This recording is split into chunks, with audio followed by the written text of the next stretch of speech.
Good morning, good day, and good evening, everyone, and welcome to the third installment of our Farmer to Farmer Knowledge Sharing webinar hosted by the Grameen Foundation. My name is Michael Pascual, and I am the Senior Recruiter for Grameen Foundation's Farmer to Farmer program here in the Philippines, and I'll be moderating today's webinar. Grameen Foundation's mission is to enable the poor, especially women, to end poverty and hunger. And our breakthroughs are in digital financial services, digital innovation for agriculture, and health financing and access. In July of 2019, we implemented the capacity building of the coconut subsector through Farmer to Farmer, which is implemented by USAID, which is funded by USAID, and it's a technical assistance in developing, it offers technical assistance in developing countries. The Farmer to Farmer capacity building of the coconut subsector, also known as F2F COCOS, is a technical assistance program that aims to improve the coconut subsector's profitability, productivity, and access to financial services. The goals for today's webinar are to share experiences of one of our host partners, Glamco, represented by their manager, Glenn Mar Sumagaysay, and Farmer to Farmer volunteer, Matthew Bonapane. They will be highlighting key takeaways on how to streamline the capacities of farming cooperatives during the pandemic, and of course, promote collaboration between stakeholders and the volunteers toward the attainment of resilience within the coconut subsector. We are glad to have participants from the private sector, local and international NGOs, the academe. We also have Andrew Escalona from Manolegao Pag-asa Youth Club of Carmen, Agusan del Norte. Also, we have ASHI, Community Crafts Association of the Philippines, Baco Deco, Don Bosco, DTI BestMed, Friend Foundation, and representatives from USAID, including Jay De Quiros from USAID Philippines Mission. We also have Shims Batong from the Office of Economic Development and Governance.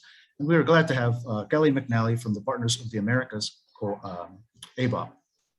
Representing Grameen Foundation are Judith Agnuleto, Country Director of Farmer to Farmer COCOS, and she'll be sharing more about the Farmer to Farmer program. We also have Christine Villago, Country Manager of Grameen Foundation Philippines, and she'll be leading today's panel discussion. Before we begin, just a few housekeeping reminders. The duration of today's webinar is 1 hour and 30 minutes. And please be mindful of folks from the other countries since they're in different time zones. Also, English is not the first language for some of our participants, so please speak clearly and slowly. The webinar is also being recorded and will be available after the event. If you have any questions, please do not hesitate to type them into the chat box, and we'll be happy to address them during the questions and answers portion of the webinar. And we'll also be sharing contact information of all participants after the webinar. Again, welcome, and I'll now be turning it over to Judith to talk about the Farmer to Farmer program. Hello, welcome everybody. My name is Judith Agnuleto. I am Grameen Foundation's Country Director of the F2F COCOS program in the Philippines. Welcome to our exciting discussion today. I saw several names in the list of participants. We thank you so much for coming in today. So I hope you enjoy and learn new things today.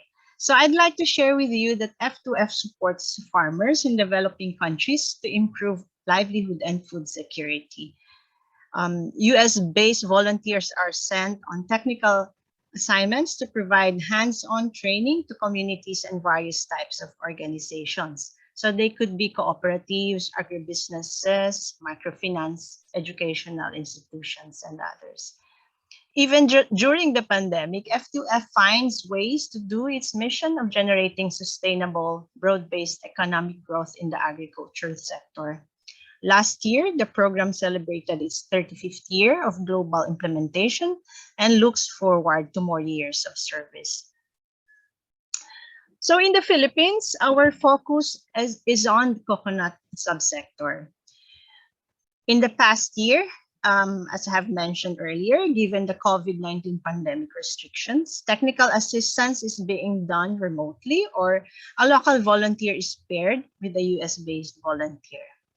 For now, some of the technical assistance done and ongoing are on improving financial management, market research, business and strategic planning, marketing and promotion, cacao product development, and e-commerce.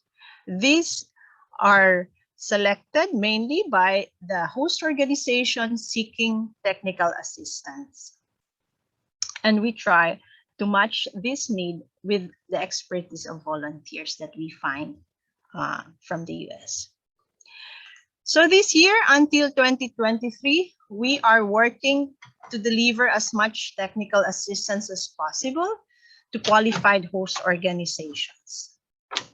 So we have partnered with several organizations in Southern Tagalog, in the Bicol region, Eastern Visayas, and also parts of Mindanao. And we have received positive feedback from these organizations and communities.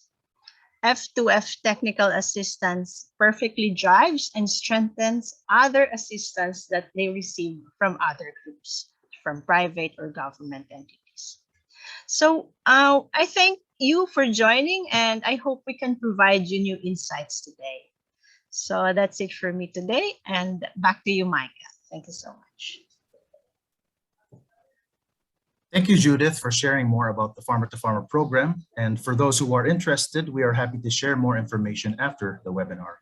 At this time, we'll give the floor over to Christine, who will be leading the panel discussion. Thank you, Michael. My name is Christine Villago, Country Manager of Grameen Foundation here in the Philippines. I thank each one of you for joining us in our session today. So before we begin and introduce our speakers this morning, I'd like to give you a COVID-19 pandemic situation here in the Philippines. As you know, it has affected a lot of our businesses, as well as our partner organizations in both the agriculture and financial services sector. The cases of COVID-19 have been increasing in the Philippines for the past few weeks, and that is because of the Delta variant that has been present in the communities, both in the Metro Manila, rural and urban areas. The Delta variant is transmission is quite fast, and that has brought us to probably one of the strictest lockdowns in Southeast Asia. And we are now actually in the second strict community quarantine starting in August, and has been extended in September time. The number of cases as of August 31 are close to 2 million, so 1.9 million as of yesterday. And actually, sad to read the news this morning, we don't go down in 10,000 numbers for the past few weeks in active cases. This has also resulted, of course, in slowing down of businesses, slow transportation or limited movement across communities, and of course, loss of jobs in some of our institutions, both at the service sector, agriculture, and many more. The vaccination rate in the country is about 12.7%, as recorded by One World in data this August and distributed through local government units. So it's really up to the local government to push and recommend and register new folks who are adults and in the working sector to be vaccinated.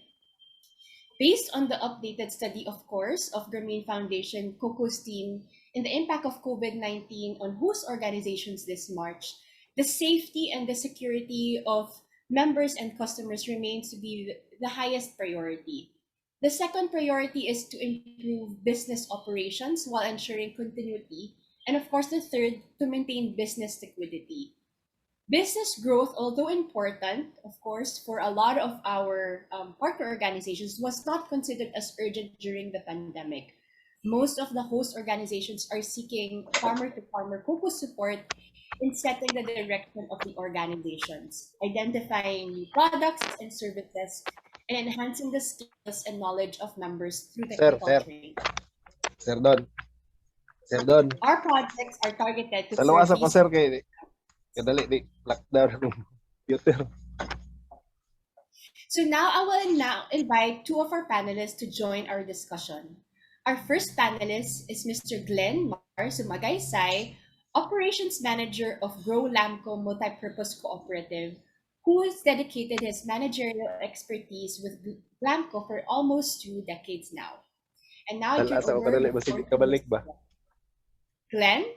You now have the floor to speak. Hello, good morning, good evening to each and every one of us. I am Glenn Mars Sumagaysay of Grow Lambo Multipurpose Cooperative. I am now currently the operations manager of this cooperative. Currently, I am 12 years as a manager and 6 years as an account officer, still in our Grow Lambo Multipurpose Cooperative.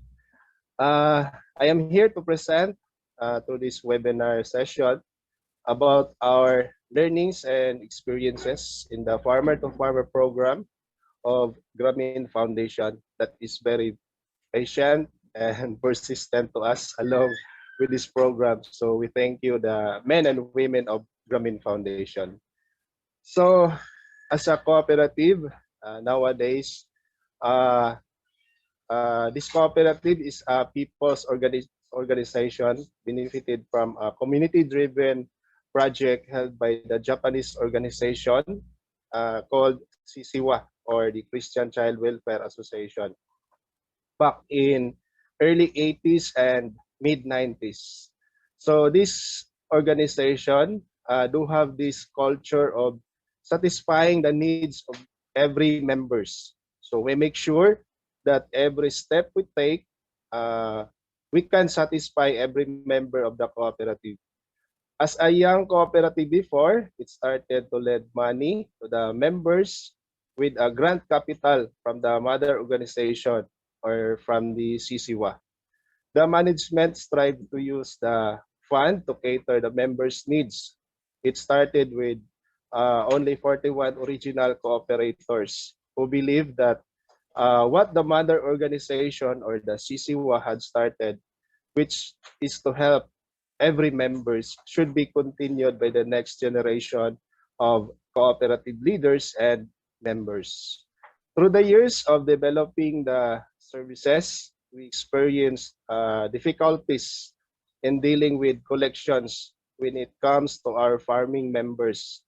So we are this kind of multi-purpose cooperative, which is primarily dealing with lending services. In addition, our cooperative is still recovering from the devastation of Typhoon Bopa happened last December 4, 2012. Many of our coconut farmers replanted the uprooted coconut trees and rehabilitating their coconut farm. Aside from coconut, the local government unit also introduced the production of cacao beans as an alternative crop for those we have traditionally grown in the region.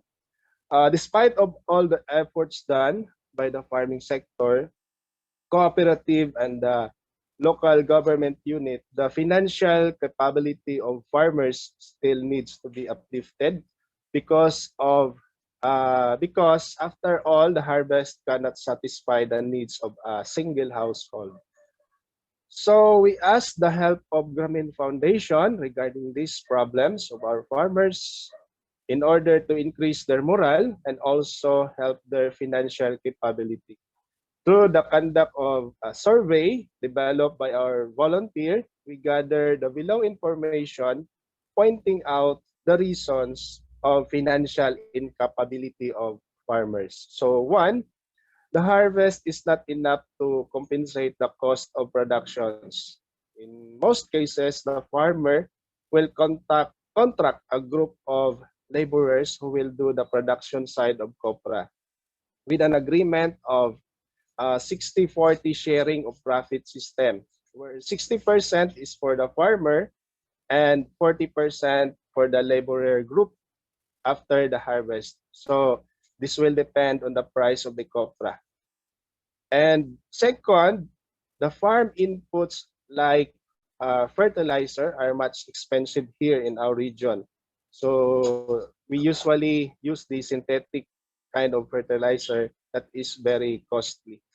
And the third reason is that the presence of intermediaries or traders in our area. These intermediaries will buy the copra in a low price, unlike in the town traders. The farmers do not have the options instead to sell the copra in the intermediaries, where they have borrowed an advanced amount of this from these traders. Herein are such schemes that the traders collect the interest from the farmers. So they will less 1 peso in every kilo from the farmer. And another one is they will impose 3% of the total amount borrowed by the farmers. So the fourth reason why the farmers incapability in their financial is that the farmers do not have alternative product of this coconut instead of copra only. So after gathering the data, we realized that the farmer sector should be given a special concern to enable them to survive in this current situation. So before the project started, we do expect that the farmer to farmer program of Grameen Foundation can help our farming members so that they will become empowered through technologies, we think, interventions, and capacity mechanism that the foundation can be extended to the cooperative and eventually to the farming members. We expect that the foundation can help the cooperative through its instrumentalities for a common goal to help the farming sector. As the assignment brought by the Grameen Foundation to the cooperative, it helped the cooperative to understand more the current situation of our farming members. We understand how the intermediaries manipulate the price and impose interest to the money being borrowed by the members from them. We understand what alternatives also doing by the farmers when flooding seasons come, and we understand how the women also participated in the production of cacao and coconut in our regions. And a lot of informations given by our members are useful for us to better understand their situation.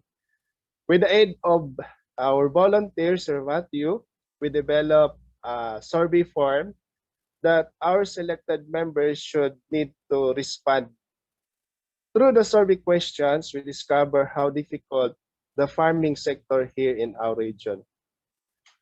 As of today, the output is presented already to the officers of the cooperative with the timelines and recommendations of our efforts now in the cooperative to mobilize our resources and potentials to meet the deliverables. As of today, we are here in the process of evaluating our midterm and also our long-term plan so that the recommendations from the project will be considered in crafting our plan. Hence, the cooperative don't have the research department. The F2F program output instead will be very helpful for us in lieu of the research team, so that we can look into it our future plans. We can now easily make a plan out of the issues and recommendations being quoted in the project output. Hence, it was a concern coming from our members of the cooperative. As of to date, through the coordination of Grameen, the cooperative sent an intention that the next volunteer assignment would be to capacitate the farming members in their financial plan plan.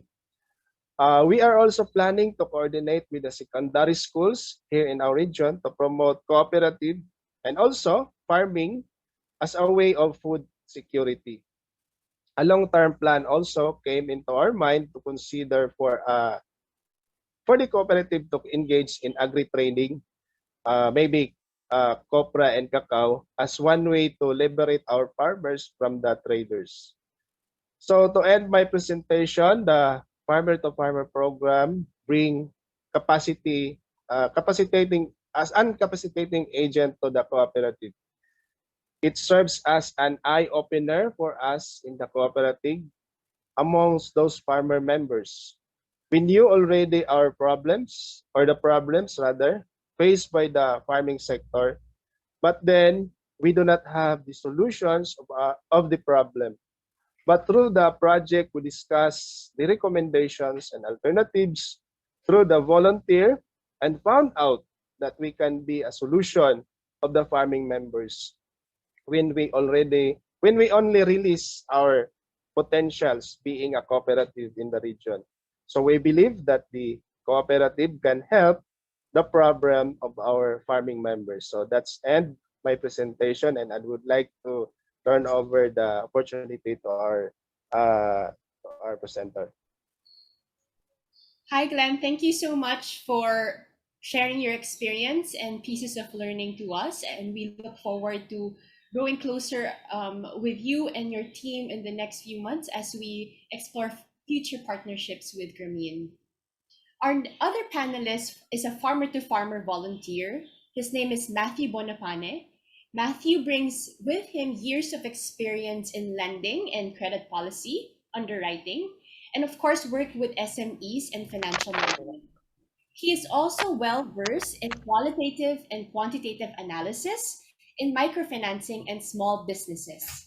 He is a CFA with a Bachelor of Science in Business Administration and has lived in Southeast Asia. He has spent a lot of time overseas consulting and working with microfinance institutions. So now I give the floor to Matthew. Matthew? Thanks, Christine, and hi, everyone. Just want to say thanks so much for joining, and we really appreciate everyone tuning in. If you're a current or prospective volunteer, then I hope from what I have to say here, you'll be able to pick up some strategies that could assist you in conducting a really successful assignment. And if you're a partner of the Grameen Foundation or the Farmer to Farmer organization, then hopefully you'll be able to witness firsthand some of the success that's been executed in these regions where help is needed. So as Sir Glenn pointed out, the goal of the volunteer assignment was really to develop a capacity building program that would be utilized by the staff at the organization and then would subsequently be passed down to the farmers and the other members of the cooperative.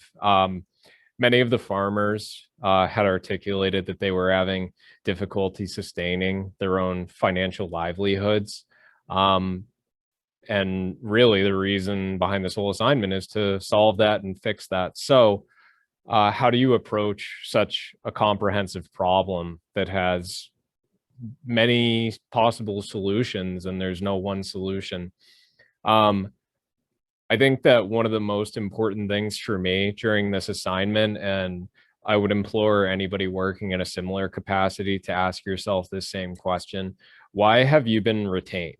Why does this organization need an external consultant, and why do they need external help? Is it because they are too engrossed in the weeds or in the trees to see the forest? In other words, are they too busy with the details to really see the big picture? Is it because the different members of the subject organization are siloed to some extent and don't communicate with each other enough to identify the gaps in the process? Or do they truly need an external subject matter expert that may know more about a specific area than they do?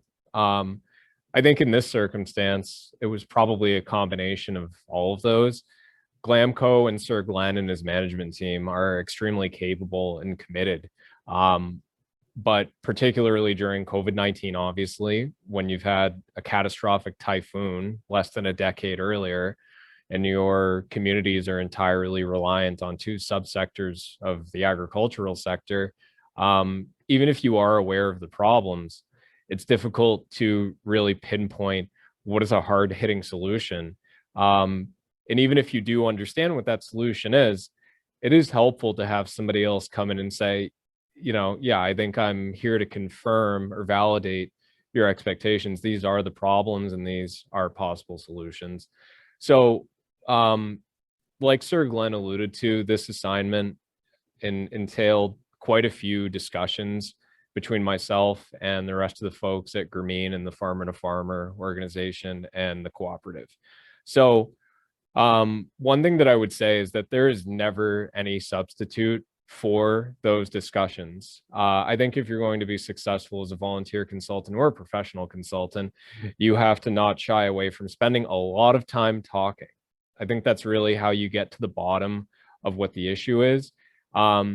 Especially if you come from a professional background in consulting and you have a certain set of best practices or SOPs and I don't mean this in a tongue-in-cheek way, but ivory tower solutions, those definitely have a place and can be helpful. But to really learn what the issue is, you need to speak to the people who are there in the field. And this was obviously an atypical situation because normally these assignments entail being on the ground in person with the organization that you're working with. So this wasn't the case because of the pandemic. I would love to go to the Philippines and I would love to get to meet Sir Glenn and the rest of the team in person, and that very well may happen in the future. But given that this was entirely remote, a different approach is necessary. And that may sound like a real handicap, but there are actually pros to that situation, which I'll get to in a moment. So anyway, during this assignment, we had tons and tons of discussions. And then about halfway through the assignment, we started to craft a survey that was going to be used in focus group discussions. I think that is an absolutely essential component of any assignment. You need primary data collection. You can't rely entirely on secondary data. So if you're going to, at any point during the assignment, put your critical thinking hat on and really get to the bottom of what the issues are, the time to do it is when you're developing a way to go about that primary data collection. So like Sir Glenn mentioned, there were expectations that the Cooperative and myself had formed about what the problems really were. So if you're anything like me and you like spreadsheets and data, when you get that data back after the collection has concluded, it is such an exciting experience to see what people have responded, what the farmer members said their problems were.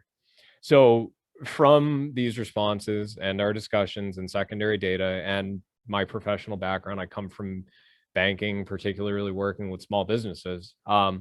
We created a set of recommendations.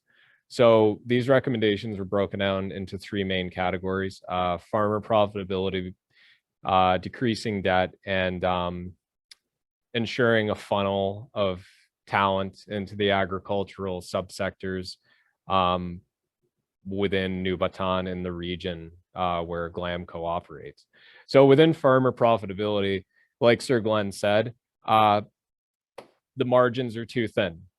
Raw product, raw harvest operates on very thin margins. So oftentimes, if you don't have direct market linkages, it's really hard to run your farm profitably if you're just selling raw compra or raw cacao. So we, within this category of recommendations, and all three of them actually, broke our recommendations down into two time frames. One's short term, so accomplishable within 1 to 4 months, and longer term, so 4 to 18 months and beyond. So within the farmer profitability, 1 to 4 months short-term recommendation is to ensure that there is reasonably updated market data posted in member communities and at the Glamco headquarters, so that member farmers who are selling directly to intermediaries are aware of the price that they should be collecting for their harvest. Obviously, these are very rural communities. So as I'm sure you can guess, internet connectivity is not available to every single person, or most people actually. So having this data available from the Cooperative is going to be helpful. The farmers need to be informed of how much money they should be earning for their harvest each season. So longer term, the recommendations really pertain to trying to vertically integrate these subsectors and these members' farms. That sounds like a difficult task, and it really is. That's why that's a long-term one. Through partnerships, both private and public, the hope is that Glamco will be able to organize some post-production facilities so that rather than just selling raw cacao or raw compra products, the intent is that maybe farmers would be able to sell their product to some sort of organization set up by the cooperative that would put their harvest through the post-production facilities, and then these harvests would be sold as items that are further down the value chain and are gonna, earn them a higher profit, stronger margins. In addition to that, a group logistics resource such as a truck. I mean, something as simple as a large truck that could ship harvests to the hubs in New Baton and beyond to be sold without needing to go through intermediaries is going to prevent some erosion of their profit. So decreasing debt is the second main category of recommendation that we came up with. Based on the member responses, it became clear that intermediaries that ostensibly are there to help may actually be harming a lot of the member farmers through placing just an excessively high level of debt on them that is offered in a way that's going to help, but is very difficult to repay. So obviously, if you're having trouble sustaining your farm without any debt, barring some big change in your profitability 12 months down the line, you're going to have an even harder time sustaining your farm if you have high interest rate debt that you took out 12 months prior to that. So the cooperative has expertise in microfinance, and that expertise should be directly offered in consultations with members before those members take out debt from these intermediaries. Just to explain to them, hey, you're taking out a formal debt obligation. Are you sure that you're going to be able to repay this? And there may be other options. So the cooperative has a microfinance platform in place. They have a credit scoring model. They have a collateral model. They have experts in lending. Our recommendation was that a new product be developed through a product development cycle that is specifically aimed at refinancing high interest rate debt. Think of it as a debt consolidation loan, something similar to that. That will offer rate and term relief to farmers who are having difficulty getting out of debt that they took out from informal providers of debt. And these informal providers of debt are, again, these intermediaries in the community. So the third category of recommendation that we came up with is when you look at the results of the primary data collection that we carried out, it became very obvious that the average age of members of the cooperative are quite old, high 50s, low 60s. So ensuring a pipeline of young individuals entering these agricultural subsectors is going to be important not only for productivity, but making sure that these subsectors exist 1, 2, 3 decades down the road. So organizing trade events that are marketed towards youth is maybe a quick hit to take advantage of that, take advantage of the attractive aspects of the agricultural industry. I think youths in these communities need to realize that there is job security definitely available in this subsector, and agritech is one of the most quick growing and attractive areas of technology globally. So marketing these aspects towards youth could help bring in new talent into these subsectors, which is something that's needed in this region. And I think you can move on to the next slide. So again, this slide is really kind of summing up what I said earlier about strategies that were helpful to me when you're working as a volunteer consultant with a cooperative such as Glamco. When working with Glamco, there's microfinance considerations, there's socioeconomic considerations, agricultural techniques, obviously. There's a lot to consider. So before you really get caught up in one area, make sure that you just engage in lots of open, candid discussions to learn about the history and the challenges that are confronting management at the organization that you're working with. Through these discussions, you're probably going to come up with assumptions and gut feelings that you have and patterns that you notice. I think pattern recognition is very important during these conversations. And you confirm or refute these things during that primary data collection. If the data collection comes back and it's completely the opposite of what you originally thought, you know, that will lead you in a different direction. If it confirms what you were thinking, that's exciting. And that's going to help inform your final product. So the final deliverable for the assignment, in this case, it was the capacity building program that we developed. That's really, you know, that's your baby. That's what you put together. And that's going to be kind of hopefully the Bible that the organization uses over the coming months and years to execute on what everybody has come up with during the assignment. At the same time, don't forget that this is always going to be a work in progress, and you will develop this deliverable, you'll submit it, and then you will continue engaging in these discussions. And it's very satisfying to see the organization continue engaging in those discussions afterwards.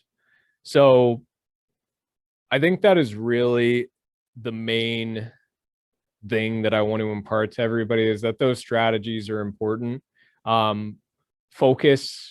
Focus on offering unique solutions that are catered for the subject organization and aren't necessarily based entirely on best practices, SOPs, things that generally work all the time, because you can add value in different ways aside from that. So I think that's the main thing that I wanted to impart to everybody. And thanks so much for everyone's time. And I'm going to turn it back to Christine now.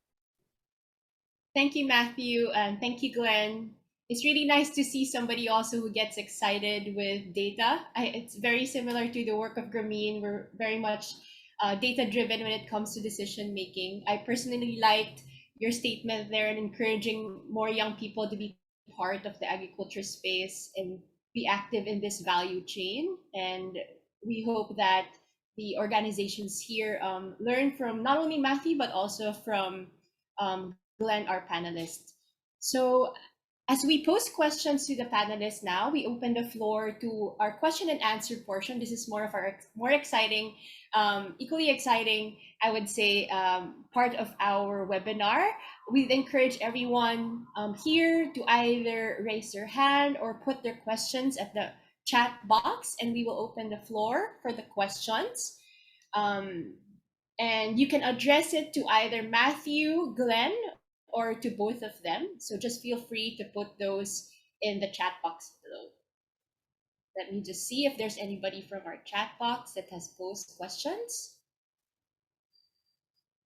Maybe to kick off the question and answer portion, I'd like to address this question to Glenn.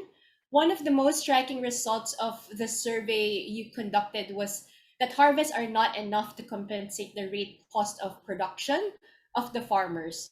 Are there any innovative ways that Glamco is doing or planning to do for farmers to make a decent living out of coconuts? Glenn? Yes, good morning. Thank you very much for the question. And before the F2F program, we had started already our education program when it comes to disaster resiliency. So that's one of our innovative way to increase the production of the farmer.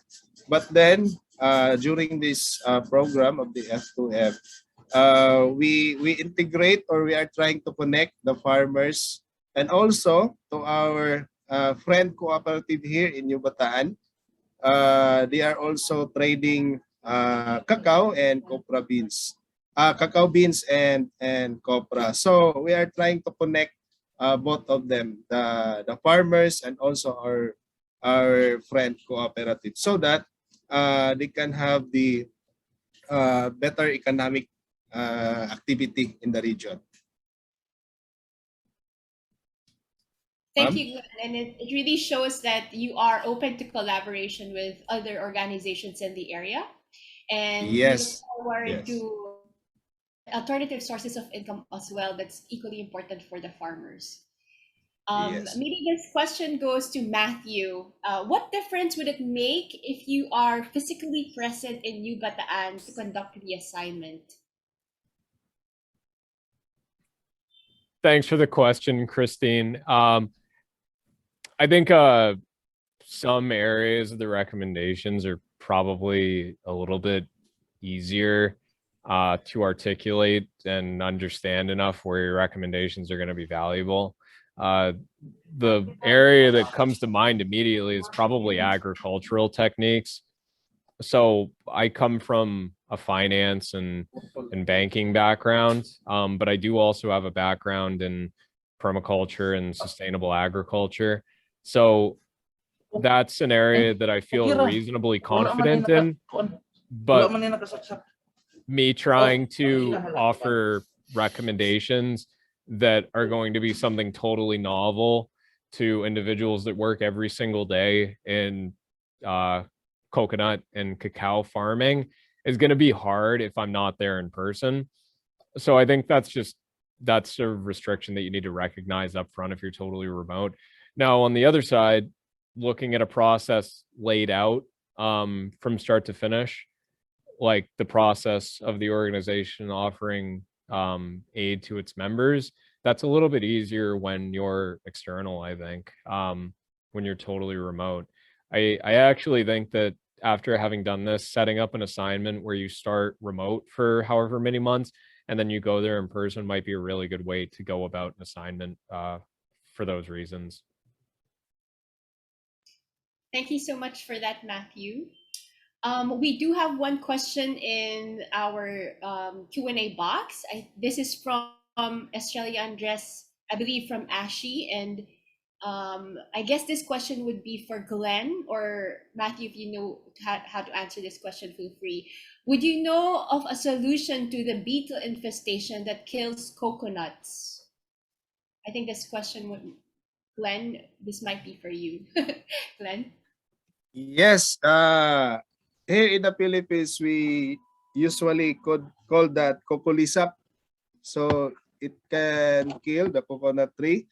But then solutions came across when the Philippine Coconut Authority introduces the control of this. So they are inventing and continuously developing a substance that can help to kill the virus. So in our community, they are practicing that, and it is effective, by the way. So I think the Philippine government is doing good, ma'am. Okay, thank you, Glenn. We have one question from Christina Bolaon. I think this is from Friend. One reason why intermediaries prosper is because of their immediate response to the financial needs of the farmers. May I ask how fast loans from the co-op are processed in responding to the needs of the farmers? As of the date, we are processing loan as fast as 1 day processing time. And Sir Glenn, I think, oh, sorry, Christine. Go ahead, Matthew. So, Sir Glenn, I think you had said you like based on the credit scoring model that you have and the collateral sheet that you fund the same day, or at least within 24 hours very often. Is that right? Yes, sir. We are using the credit scoring tool and also the collateral, and evaluating it as far as 24 hours. We can deliver the credit to the members.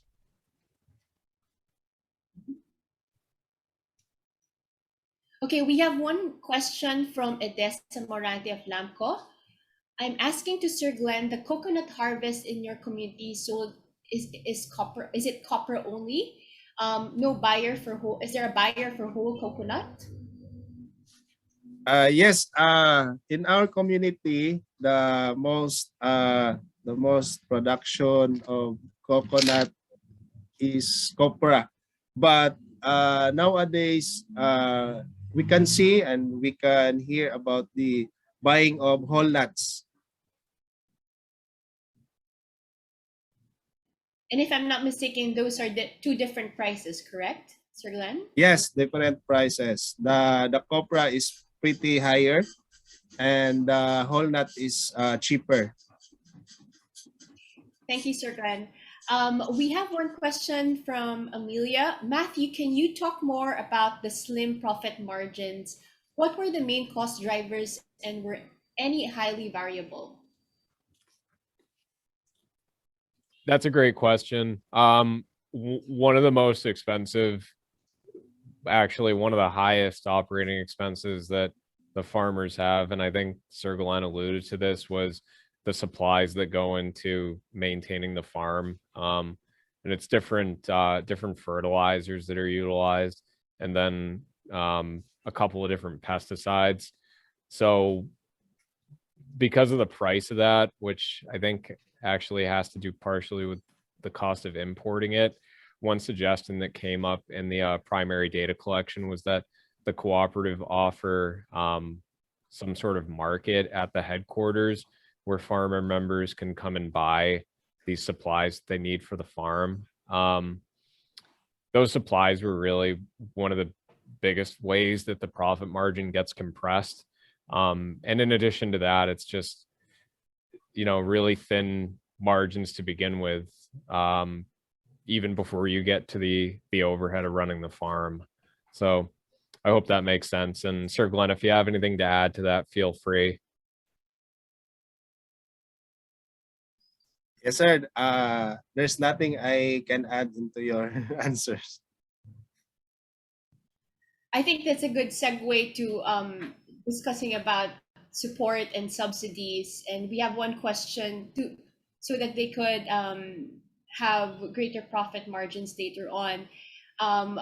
This question comes from Jimmy. May I know what are the existing supports provided by the local government or other agencies like PCA for the coconut and cacao farmers? Can you simplify the Ma'am Christine, can you simplify the question? What are the existing local government or LGU provided support from agencies like the Philippine Coconut Authority for farmers in coconut and cacao? Yes, I got it. Right now in the Philippines, we can see that the Philippine Coconut Authority is extending help to the coconut farmers by supporting or granting some inputs like fertilizer, and also there are cash assistance to the coconut and cacao farmers, and there are also insurances, life insurance and crop insurance that the government are trying to extend to the farmers. So it's good for the government doing this kind of help to the farmers. Thank you. And I think coconut and cacao are intercrops and they can be very seasonal.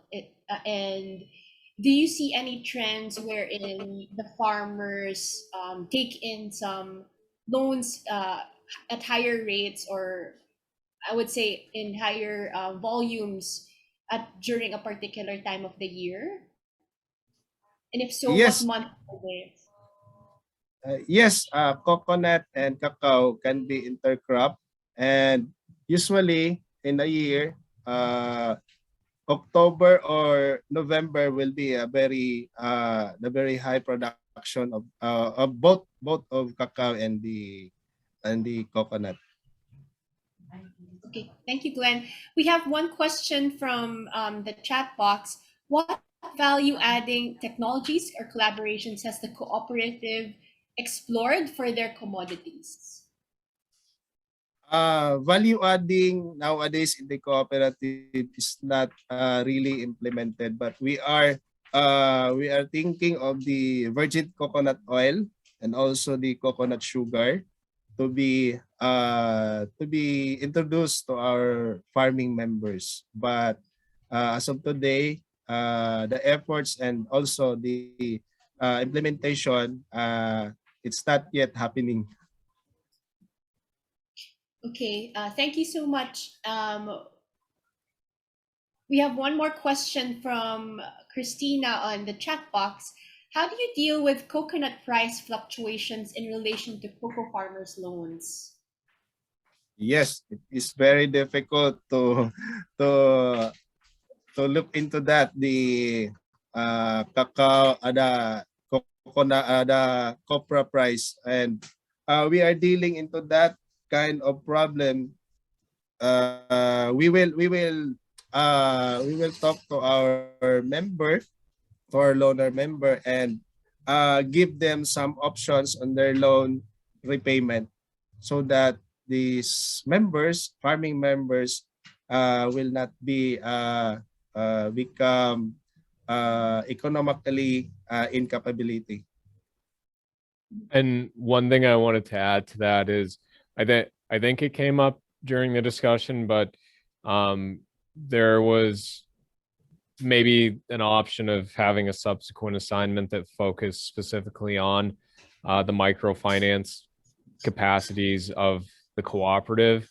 And I think personally, I think something that would be valuable during that is to have maybe a product development discussion where the micro lending products that the cooperative has, making them have a seasonal component, sort of like anybody who also comes from a banking background should know, like a seasonal working capital line of credit where during your busy months, the repayment is higher because you're going to be earning more money, hopefully. And during the down months, maybe it's an interest only period or switches from monthly to quarterly payments or something similar to that. And sorry, one thing I also just wanted to add is Amelia's question earlier about slim profit margins and the main cost drivers between those profit margins. I don't think I actually answered the component of your question about if any are highly variable. I think to the extent that you can buy a kilo of fertilizer and then use it for a certain amount of hectares of farmland on your farm, it's going to vary based on how big your farm is. But aside from that, I don't know. I guess I actually don't know specifically how variable other costs are as opposed to fixed. I think based on what I saw, that for the most part, they're kind of fixed because within these farms, oftentimes there isn't a lot of external labor that's hired. It very well may be family members where the price and the compensation that's paid to the people working on the farm is pretty flexible. So, you know, a really busy season isn't going to necessarily equate to you having to pay for 20 hours of work as opposed to 10. It's a little bit more flexible than that. So that's a pretty vague answer to your question. I hope that kind of answers it. Thanks, Matthew. Thanks, Glenn. I think we have room for another question from the chat box here. And the question is, do the farmers have independent savings mobilization programs in the community? So this is for Glenn. And maybe Matthew, do you have any views or observations of savings groups in the past that have been successful? And if yes, maybe you can share about it. Yes, ma'am. From on the cooperative, we do have the savings mobilization, but I think it needs to be improved. There's a lot of things to do when it comes to savings on the individual members. So I think education also to capacitate the members through their savings. I think we can do it so that the member do have this greater or big savings in the cooperative. When times of needs, they can use their savings. But as for the question, yes, we do have the savings of the individual members.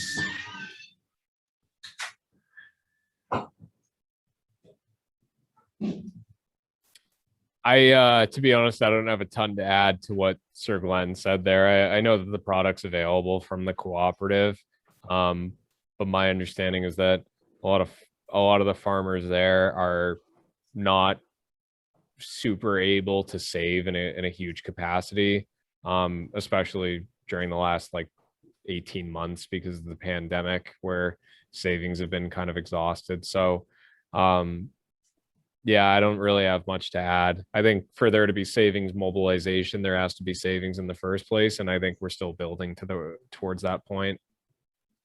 Would you agree with that, Sir Glenn? Yes, sir, definitely. In fact, there are a lot of withdrawals of savings in our cooperative due to the pandemic also.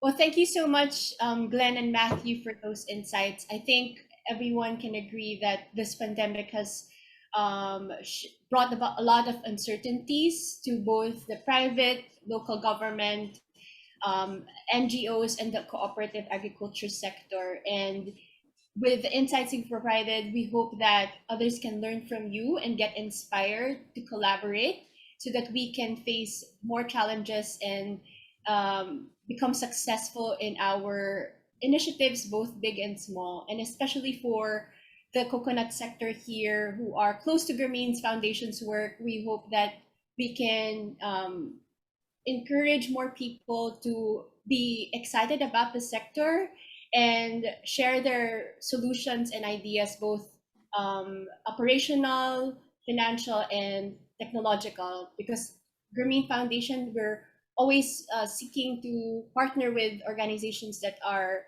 very much aligned. For as long as there's a smallholder farmer who is looking to improve their business sustainability, we would be encouraged to participate in those conversations. So thank you again, Matthew and Glenn.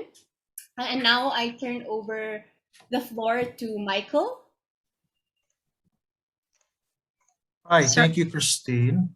Yeah, go ahead, Judith. Yeah, sorry, Christine.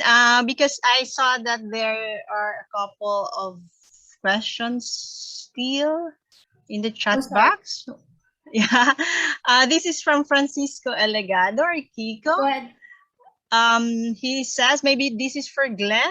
Are the coconut farmers fully aware of RA 1152 or Coconut Farmers and Industry Trust Fund that promises to allocate funds from the Coco Levy Fund to transform their lives of the coconut farmers? Sir Glenn, Yes. do you have an experience or any feedback about that? Thank you. Yes, ma'am. Actually, I heard about it, but as to the farmers level or the household level, I do believe that they don't have any idea about the law that we are referring to. But I heard about it, and I learned some of the features about the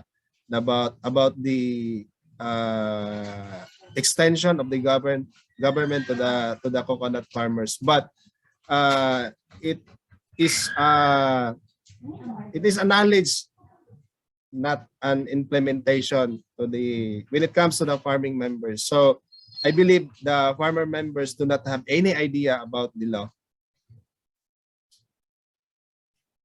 Ma'am Judith.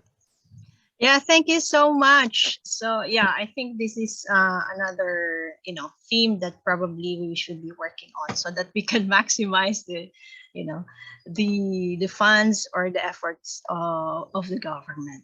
So let me just read, Christine. Sorry, I saw another question. I don't know if you can see it. You can also. Sorry, Judith, maybe, yes, I don't see other questions from my end, so maybe you can read it. All right. Sige. So this is from Jimmy of Ashi.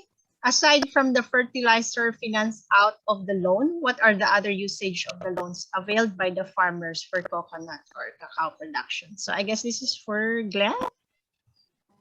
Yes, ma'am. Aside from fertilizer, there are also financing that the cooperative do have. For example, rehabilitation of the farm, example, cacao and coconut, uh, replanting, rehabilitation. So we do the financing side of those kind of financing by the members. Okay, I think I see now the Q&A in the other box. In your experience, does the government really pay for insurance during calamities? Given In that we are our case, yes, prone to yes, ma'am. natural. Yes, ma'am. I heard about the insurance of the government, but as to the payments of the damages crop, I do not have any experience, or I do not have any idea that those crops are being paid by the government.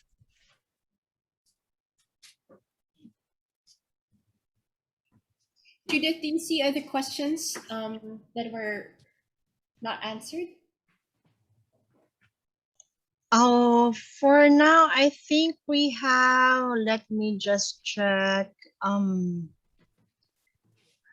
Here's one for Matthew. In your experience, can you cite some common weak points of farmer cooperatives that you have encountered, if these are different from those that you have mentioned earlier?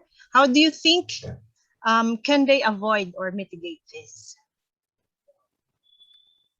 Sorry, Judith, can you repeat that question? I'm trying to find that here in the chat box. It came in through the email.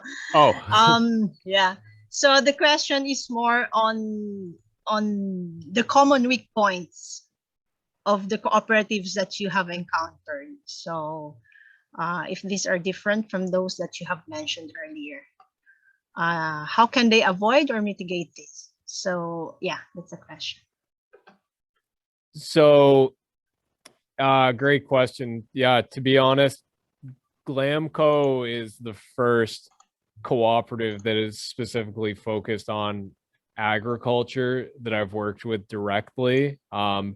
Previously, it's been microfinance institutions that have supported consumer or business lending, and then one that was focused specifically on manufacturing. But I think that the elements that you get between all those are probably fairly similar. And I think one of the biggest ones, this was a common pattern that we saw at Glamco. And from what I've seen in secondary data, this is common at a lot of farmer communities, is having open, transparent access to the market that you're selling in. Mitigating that, I think, comes down to awareness, like we talked about, having knowledge of what an appropriate selling price is for your harvest, and then having direct market access. Because at the end of the day, you need to be able to sell your harvest or whatever the product is that you're trying to transform your harvest into for a price that's going to earn you a margin that you can support yourself off of. And if you're selling it to somebody who also needs to extract a profit from it, like an intermediary, then it's going to make it that much more difficult. So I think mitigating it is establishing direct market linkages. And if you can't do that, then I think the end goal should be to vertically integrate. And I think with a cooperative, the goal is to do both of those. Just it's more possible to establish a direct linkage in the short term than it is to vertically integrate. That's obviously a longer term thing.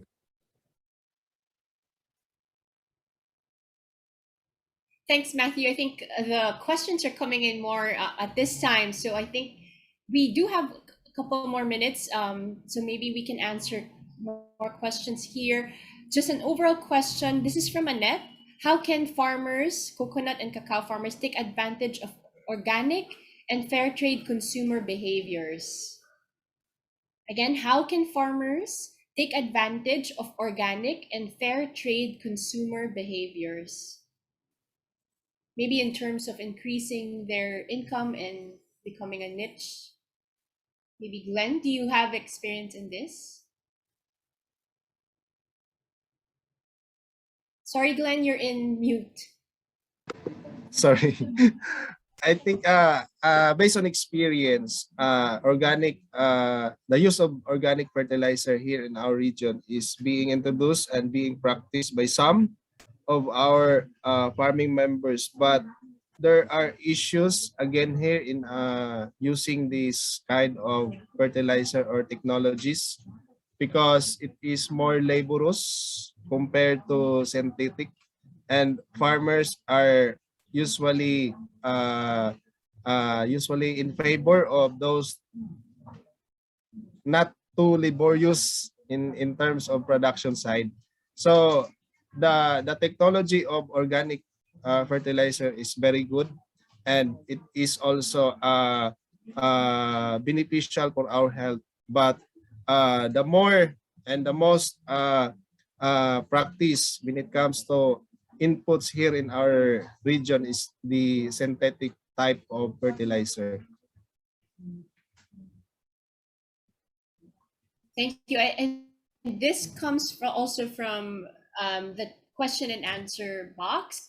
Do you think sustainable sourcing of coconut and cacao products should be put in place, especially involving international buyers? So, as an export quality of the Philippines, do you think sustainable sourcing of coconut and cacao products should be put in place, involving international buyers?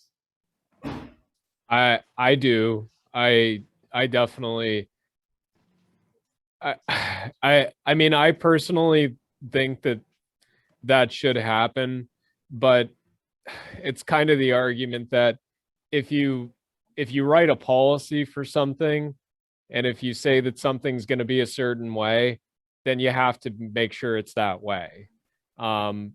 So I think that doing that, and this kind of ties into the previous question about taking advantage of like certified fair trade, the trend towards that. The Philippines should obviously move towards that, and that would probably make the products more attractive to a lot of buyers. But at the same time, consumer behaviors, consumers being end consumers, aren't very often buying bulk whole nut or bulk compra. So I think that, yeah, that's probably deserves some further discussion. I think that you should do that. It's just going to it probably can't be done immediately. Yes, and given that the sector itself has multiple players, as mentioned by Glenn, from those traders to the farmers, and then the actual buyers of the produce, it all involves everyone's effort to make that sustainable sourcing work for them and participate actively in that framework or in that system. Are the other questions, Judith, that I have missed? There's one here from, I guess, Johnny Ramos. What policy framework can be possibly lobbied to national government, Congress, or Senate that a portion of the national tax allocation to LGUs due to Mandana's ruling can be channeled for microfinance programs for cacao and coconut farmers? So Glenn, any insight on that as an organization as well? As a representative? As of to date, I do not have enough information. I do not have enough experience that I can talk with this avenue. But as long as for the good and the welfare of the coconut and cacao farmers, policies may be one way of helping our farmers. But I cannot talk about I cannot suggest any policies that will help the Congress or the Senate for this kind of law or policy. But I mean, I do not have any data or idea about this kind of law. Thanks, Glenn. It's okay. I think there are others, other policies that might be also supportive of farmers that others are not aware of. So I think this puts to light the Mandanas ruling. Maybe we can research more about it as well. There's another question here. What is your opinion about the promotion of oil palm production, especially in coconut producing areas in Mindanao? So any insight on oil palm production? What are your views on this one?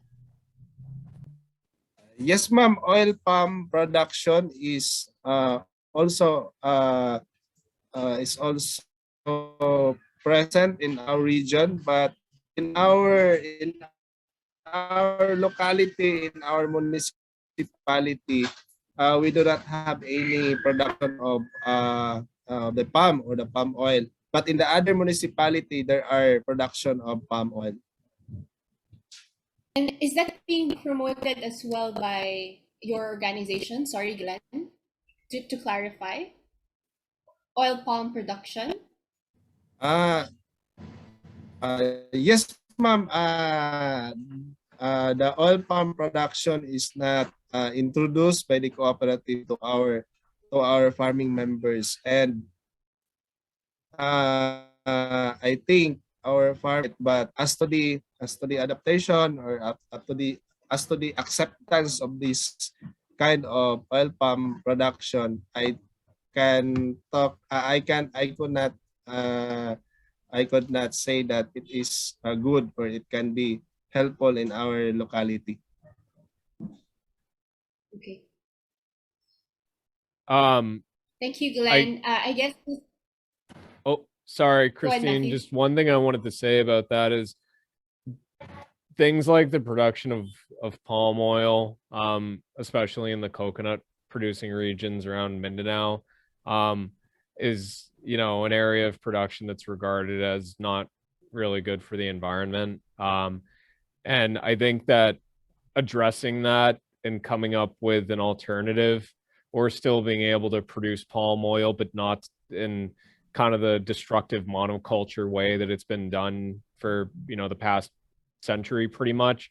I think the hope is that getting a pipeline of more youth talent and younger people entering these subsectors are going to make that less acceptable. Because I mean, if that's what you've been doing, then and your livelihood's reliant on it, then regardless of the environmental impact, I think anecdotally, my impression is that it's hard to move away from it. I think the hope is that having more young people entering into the subsector is going to make that less acceptable. And that'll maybe be the impetus for these areas where it is still common, for moving away from that. Thanks for that, Matthew. And from our interviews with farmers, not just in Mindanao, but other provinces as well, I agree that there are it is really a family business for some, and encouraging young people to be active in this space early on is important for the sustainability of their family business. For other intercrops aside from cacao, I think they have also been exploring vegetables depending on the area and the soil quality. Some are doing other vegetables, and if not vegetables, they are also raising livestock. So that can also be a good alternative sources of income and that also means being active in other cooperatives aside from those that are just coconut. And that social support system continues to build as a network for them to face these different challenges. I think we have one question from Miss Christina. How affected are the cocoa farmers in your area by the pandemic in terms of production and income? So I think this is for Glenn. Yes, So in thank you terms for of the question. production, Yes, in terms of production, during this pandemic, I think there will be no problem about the productivity with regards to the pandemic in our locality. But instead, the profit or the harvest will affect the household here in our community during this pandemic, because they cannot go anywhere to buy something. So that's it. But when it comes to production, when it comes to the number of kilos every harvest, there's no problem during this pandemic. But the movement and the economic of the members is affected during this pandemic. Sir Glenn, and in response to that, I wanted to ask, things like the fertilizers and the pesticides and other supplies that are needed, are they taking a lot longer to be delivered to farms during the pandemic because of issues with the supply chain, or is that not really interrupted? Yes, sir. During the first period of the pandemic, yes, it can it affect, but during this time, the quarantine status is very much. I mean, the quarantine status is not so strict, so the fertilizer coming from the town can be delivered into the farm in the most convenient way of, in the most convenient and the most less time of delivering the inputs. So I think there's no problem when it comes to the inputs from the market to the farm. So it cannot affect, sir.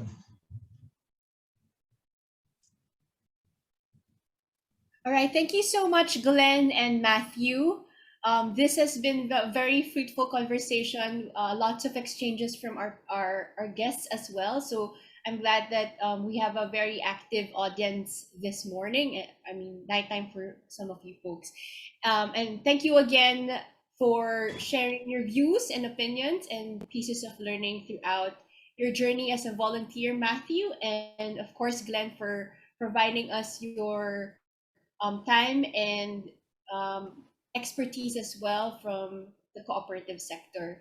I now turn over the floor to Michael, for our closing remarks. Michael? Thank you, Christine. Before we conclude today's webinar, we would like to acknowledge a few more organizations that joined. So we have Sir Edwin Pasahol. He is the Chief of Program Development of the Bureau of SME Development. And we also have folks from Maymatan Farmers Multi-Purpose Cooperative, Yakap at Halig Multi-Purpose Cooperative, Quezon 1. We have folks from World Wildlife Fund, Philippines.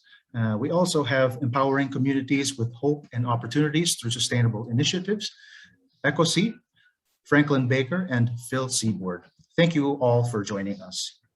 A big thanks again to the panelists, and thank you to all the participants for the excellent questions.